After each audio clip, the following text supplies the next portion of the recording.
हरे कृष्णा, राधे राधे। आप सबका स्वागत है मेरे प्यारे लड्डू गोपाल लाइफ स्टाइल में। आप सब लोग कैसे हैं? कान्हा जी की कृपा से ठीक ही होंगे।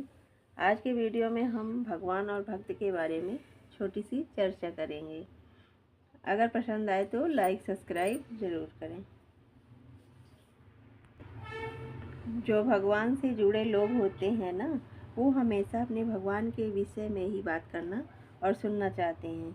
लेकिन कुछ लोग ऐसे भी होते हैं, उनसे जब किसी दूसरे के देवी देवता के विषय में बात करो तो गुस्सा हो जाते हैं। कहते हैं वो तुम्हारे भगवान छोटे हैं, हमारे देवता बड़े हैं। वो इस बात को नहीं समझते कि आपके भगवान देवी देवता सब उनके रूप ही होते हैं। भगवान के सारे भगवान एक हैं, भगवान के सारे रूप एक ही हैं। किसी भी देवी देवता की जब पूजा करते हैं तो वो सेवा आपके प्रभु लड्डू गोपाल तक पहुंचती है, और अगर आप कृष्णा की पूजा करते हैं तो उन तक तो पहुंचती ही है, क्योंकि कृष्ण के ही स्वरूप सारे देवता देवी हैं। सारे भगवान कृष्ण जी का बाल स्वरूप हैं। लेकिन कुछ लोगों का स्वभाव होता है, भगवान का तो अपमान नहीं कर सकते तो उनके भक्त का अपमान कर देते हैं। किसी न किसी तरह से जो अपनी भक्ति में ज़्यादा लीन होता है तो उनको भी अपशब्द बोल देते हैं। लेकिन भगवान तो अपना अपना अपमान बर्दाश्त कर सकता है, लेकिन अपने भक्त का कभी अपमान बर्दाश्त नहीं कर सकते हैं। इसीलिए न भगवान का अपमान करना चाहिए और न उनके भक्त का अपमान करना चाहिए। और इससे जुड़ी आप सबको एक कहानी सुनाते हैं। एक गांव में कमली नाम की एक लड़की रहती थी।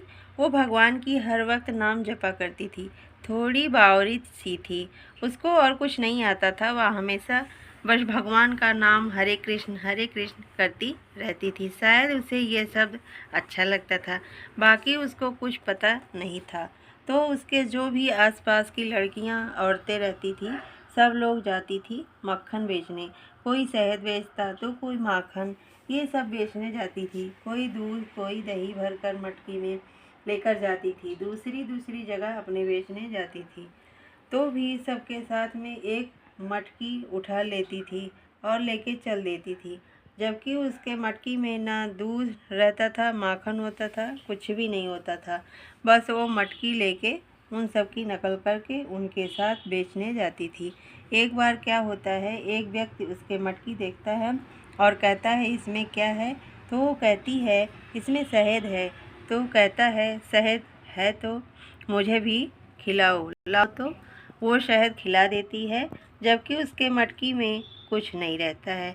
फिर भी वो दोने में निकालती है और उस खाली दोने के को ये मान के कि इसमें तो शहद मैंने दे दिया है, जो जो भी उनके पास आता सबको दोने में शहद देती है और कहती है लो शहद खा लो।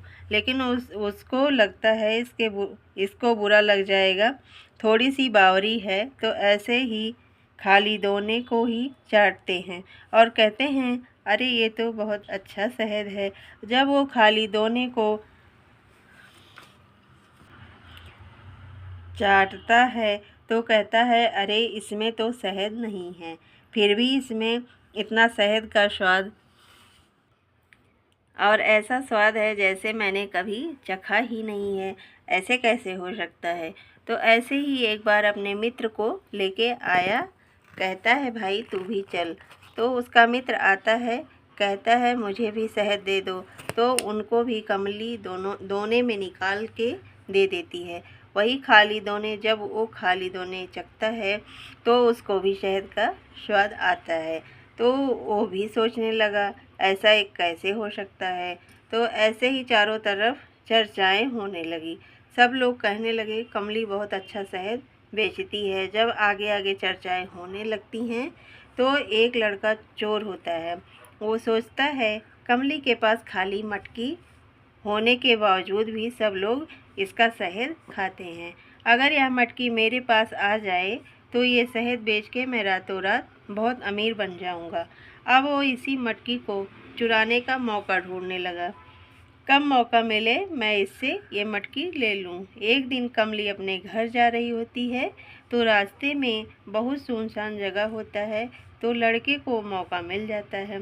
तो वो कमली को धक्का देकर मटकी छीन लेता है और भाग जाता है।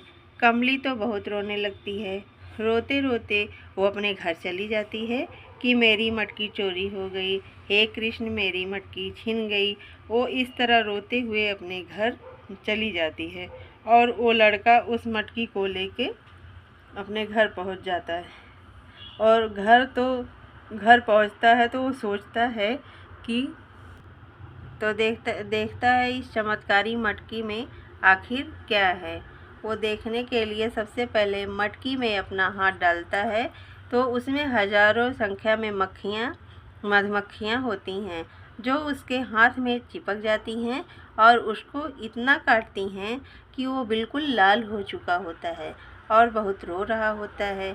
वो चीखने चिल्लाने लगता है कि हाय काट लियो, मधुमक्खी ने काट लियो। ऐसे रोते हुए अपने घर चला जाता है और वो फिर दिन रात यही सोचता रहता है कि वो कोई जादू करनी है, उसके श्राप की वजह से ही मेरा ये हाल हुआ है। तो उस लड़के के कुछ रिश्तेदार होते हैं जो बरसाने में रहते हैं। जब वो आते हैं तो देखते हैं उस बच्चे का ये हाल हुआ है। तब वो लोग पूछते हैं लड़के से हाल, तो वो सब कुछ बताता है। तो उसको लेके जाते हैं, कहते हैं कमली के पास चलो, उससे माफ़ी मांगो और उसकी मटकी वापस कर दो।